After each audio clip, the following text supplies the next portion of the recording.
بسم اللہ الرحمن الرحیم۔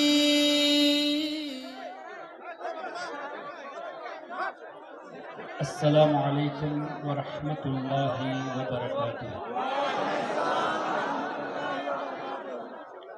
نحمده ونصلي ونسلم على رسوله الكريم، اما بعد فاعوذ باللہ من الشیطان الرجیم، بسم اللہ الرحمن الرحیم۔